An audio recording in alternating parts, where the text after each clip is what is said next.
샬롬, 말씀 읽어주는 김기훈 목사입니다. 오늘도 기대하는 마음과 사모하는 마음을 가지고 하나님의 말씀 함께 읽겠습니다. 요한복음 6장 1절부터 15절까지의 말씀입니다. 이 일 후에 예수께서 갈릴리 디베라라고도 하는 바다 건너편으로 가셨다. 큰 무리가 그분을 따라갔다. 그것은 그들이 예수께서 병자들에게 행하신 기적을 보고 거기에 매료되었기 때문이었다. 건너편에 이르자 예수께서 언덕에 올라가 앉으셨고 제자들은 그분 주위에 둘러앉았다. 마침 유대인들이 해마다 지키는 유월절이 다가오고 있었다. 예수께서 눈을 들어 큰 무리가 와 있는 것을 보시고 빌립에게 말씀하셨다. 우리가 어디에서 빵을 사서 이 사람들을 먹일 수 있겠느냐? 이렇게 말씀하신 것은 빌립의 믿음을 자라게 하기 위해서였다. 예수께서 자신이 할 일을 이미 알고 계셨다. 빌립이 대답했다. 각 사람에게 빵 한 조각이라도 돌아가게 하려면 은하 200개라고도 모자라겠습니다. 제자들 가운데 한 사람인 시몬 베드로의 동생 안드레가 말했다. 여기 한 아이가 보리빵 5개와 물고기 2마리를 가지고 있습니다. 하지만 이 많은 사람들을 먹이기에는 턱없이 부족한 양입니다. 예수께서 말씀하셨다. 사람들을 앉게 하여라. 그곳에는 푸른 풀밭이 멋진 카페처럼 깔려 있었다. 사람들이 자리를 잡고 앉으니 5,000명 정도 되었다. 예수께서 빵을 들어 감사를 드리고 앉아있는 사람들에게 나눠주셨다. 그리고 물고기를 가지고도 그와 같이 하셨다. 모두가 원하는 만큼 실컷 먹었다. 사람들이 배불리 먹고 나자 예수께서 제자들에게 말씀하셨다. 버리는 것이 없도록 남은 것을 다 모아라. 제자들이 모으고 보니 보리빵 5개로 먹고 남은 것이 커다란 12바구니에 가득 찼다. 사람들은 예수께서 행하신 이 일로 인해 하나님께서 자기들 가운데서 일하시고 계심을 알았다. 그들은 말했다. 이분은 분명 그 예언자다. 하나님의 예언자가 바로 이곳 갈릴리에 오신 것이다. 예수께서는 열광한 그들이 자기를 붙들어다 왕으로 삼으려는 것을 아시고 그 자리를 빠져나와 다시 산으로 올라가서 혼자 계셨다. 이것은 하나님의 말씀입니다. 오늘은 제 목소리가 조금 더 듣기 좋으시죠? 그 이유가 무엇이냐? 오늘 예배 후에 제가 평화성결교회 가서 교사 부흥회를 인도했는데요. 그 부흥회를 인도하고 뜨겁게 함께 기도하고 나서 다시 교회로 돌아와 이 영상을 찍고 있기 때문에 목소리가 조금 더 은혜로운 목소리입니다.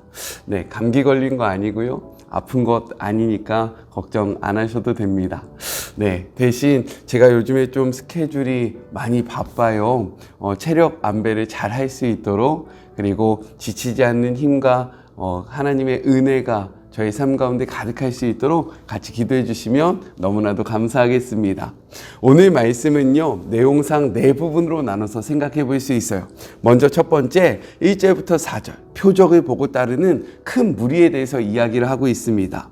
예수님의 사역의 장소가 디베라 갈릴리 바다 건너편으로 바뀌게 되는데요. 요한복음에는 기록되어 있지 않지만 다른 복음서의 내용을 보면 이 사건 바로 전에 12 제자들이 갈릴리 전역을 다니면서 복음을 전하고 병을 고쳤음을 우리가 확인해 볼 수 있습니다. 우리 2절의 말씀을 같이 한번 읽어볼까요? 큰 무리가 따르니 이는 병자들에게 행하시는 표적을 보았음이더라 라고 기록되어 있습니다. 그렇기에 큰 무리가 예수님을 따르고 있는 거예요. 이 큰 무리가 예수님에 대한 그러한 열정을 가지고 이들을 따르고 있었다. 예수님과 제자들을 따르고 있었다라고 성경은 기록하고 있습니다.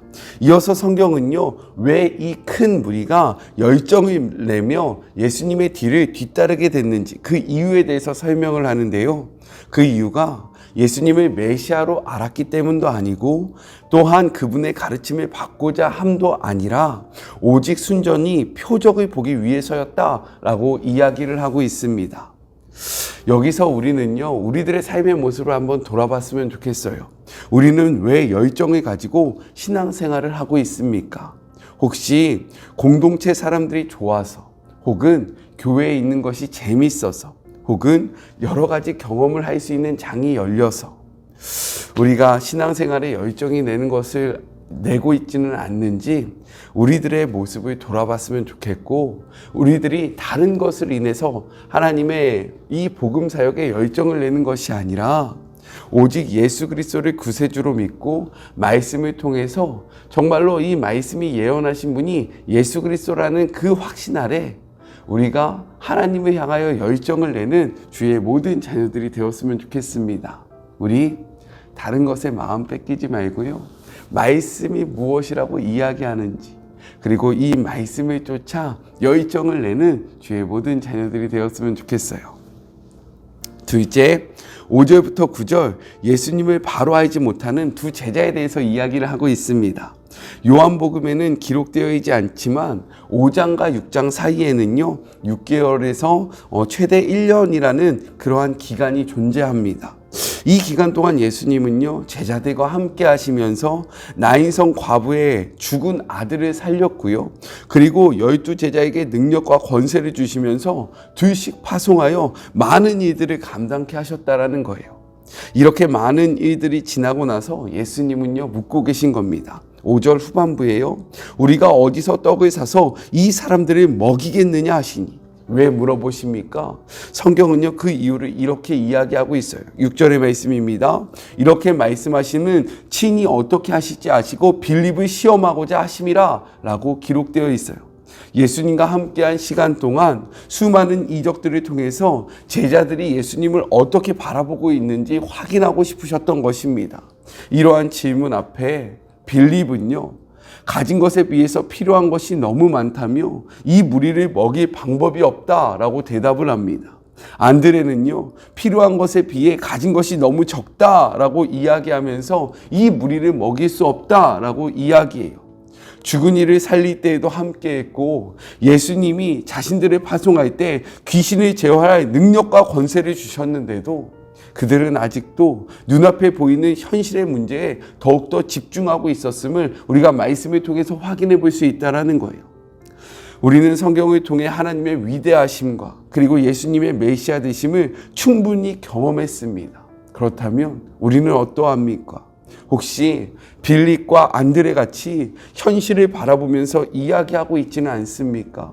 하나님이 말씀하실 때에 지금은요 예수님 안 됩니다, 하나님 안 됩니다, 하나님이 아무리 말씀하셔도 그거는 이루어지지 않아요 라고 이야기하고 있지는 않는지 우리들의 삶의 모습을 되돌아보며 하나님의 말씀을 말씀 그대로 믿는, 그리고 현실의 문제에 집중하는 것이 아니라 이 현실의 문제를 감당하실 수 있고 이 모든 문제를 해결하실 수 있는 그 예수님을 바라보며 온전히 그 예수님께 나아가는 그런 복된 하루가 되었으면 좋겠습니다. 저 아픈 거 아니에요? 자, 셋째입니다. 10절부터 13절 원대로 주시는 예수님에 대해서 이야기를 하고 있어요. 이렇게 예수님과 함께 함에도 불구하고 현실적인 문제를 바라보고 있는 제자들에게 예수님은요 사람들을 앉히라라고 명령하십니다. 이는 유대인의 식사 모습인데요, 그들은 식사를 할 때 이렇게 비스듬히 기대서 식사를 했다라는 거예요. 따라서 이 말씀은 무엇이냐? 그들에게 먹을 것을 주시겠다라고 이야기하고 계신다라는 겁니다. 헤아를 보니 그 당시 모인 사람들은 장정, 즉 남자만 5,000명이었고요. 어린아이와 여자들을 합치면 더 많은 수가 그 자리에 모여 있었습니다. 우리 11절의 말씀을 같이 한번 읽어볼게요. 예수께서 떡을 가져 축사하신 후에 앉아있는 자들에게 나눠주시고 고기도 물고기도 그렇게 그들의 원대로 주시니라 라고 기록되어 있습니다. 예수님은요 말씀하신 대로 그들에게 먹을 것을 주셨다라는 거예요. 그냥 주신 것이 아니라 그들의 원대로 주십니다. 쪼잔하게 주신 것이 아니라 풍족하고 차고 넘치도록 그들에게 부어주셨다라는 거예요. 왜냐하면 우리가 믿는 예수님, 우리가 믿는 하나님은요 풍족하신 하나님이시기 때문입니다. 성경은요 이렇게 이야기해요. 빌립보서 4장 19절의 말씀입니다. 나의 하나님이 그리스도 예수 안에 예수 안에서 영광 가운데 그 풍성한 대로 너희 쓸 것을 채우시니라 라고 기록하고 있습니다. 또한 이렇게 약속하고 계세요. 시편 81편 10절의 말씀입니다. 나는 너를 애굽 땅에서 인도하여 낸 여호와 내 하나님이니 내 입을 크게 열라 내가 채우리라 하셨으나 라고 기록되어 있어요. 우리의 입을 크게 벌리라고 이야기합니다. 왜요? 우리의 입을 벌린 만큼 하나님이 그 은혜를 채우시겠다라는 거예요. 어떻게 그렇게 하실 수 있습니까? 우리가 믿는 하나님, 우리가 믿는 예수님이 풍성함의 근원이기 때문입니다. 따라서 이 풍성함으로 인해서 그 모든 것들을 채울 수 있다라고 말씀하고 계신 거예요. 오늘 하루 하나님의 이 풍성함, 예수님의 이 풍성함을 우리의 삶 속에서 경험하는 그런 복된 시간이 되었으면 좋겠습니다. 마지막 넷째입니다. 14절부터 15절 억지로 붙잡고자 한 사람들에 대해서 이야기를 하고 있어요. 예수님은 당신의 풍성함으로 물고기 2마리와 보리떡 5개를 가지고요. 남자만 5,000명을 먹이십니다. 그리고 그들의 원대로 먹이고도 12바구니를 남기셨다라는 거예요. 사람들은 이 모습을 보며 모세가 광야에서 만나와 메추라기가 내리도록 했던 그 기적의 일을 떠올리게 됩니다. 그래서 그들은요, 모세가 오리라고 약속했던 바로 그 선지자가 우리에게 왔다라고 이야기하면서 흥분했던 거예요. 이들은 모세가 애굽의 압제에서 이스라엘을 해방시켰던 것처럼 예수님이 로마의 압제에서 이스라엘을 해방시킬 구원자 왕이라고 생각했던 것입니다. 하지만 예수님을 왕으로 생각했던 그들은요, 예수님께 순종하려고 하기보다는 예수님을 조정하려고 합니다. 다시 한번 이야기해 볼까요? 그들이 진정으로 예수님을 왕으로 인식했다면 그분의 말씀에 순종해야 했지만 오히려 그들은 자신의 이익을 위해서 자신이 원하는 방법으로 예수님을 이용하려 했다라고 성경은 이야기하고 있다는 거예요.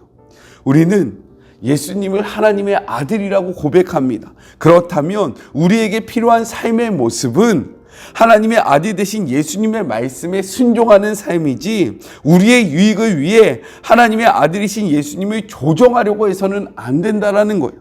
오늘의 말씀 앞에 조정하려는 삶이 아니라 순종하려는 삶을 살아가는 주의 모든 자녀들이 되었으면 좋겠습니다. 우리 같이 기도할까요? 주님, 감사합니다. 오늘도 말씀을 통해 우리가 나아가야 하는 삶의 모습을 깨닫게 하여 주심에 감사합니다. 하나님, 이 말씀 우리가 묵상한 대로 살아가는 그러한 힘과 능력이 우리에게 있게 하여 주시고 또한 그대로 살아가기로 결단하는 주의 모든 자녀들이 되게 하여 주시옵소서. 하나님, 하나님의 말씀이 우리 안에 있을 때에 우리가 이 말씀을 조정하려고 하는 것이 아니라 이 말씀 앞에 순종하는 자들이 되기를 원합니다. 하나님을 메시아로 고백했다면 우리가 그분의 말씀 앞에 전적인 순종을 통하여 그분의 그 하나님 되심을, 메시아 되심을 드러내고 선포하는 주의 모든 자녀들이 되게 하여 주시옵소서. 이 길이 어렵고 힘들지만 살아내기를 소망합니다.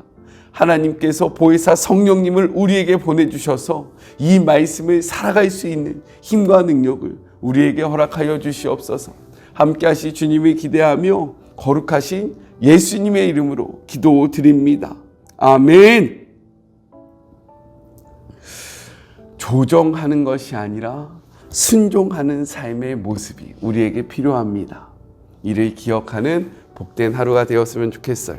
저는요, 또 내일 만나도록 할게요.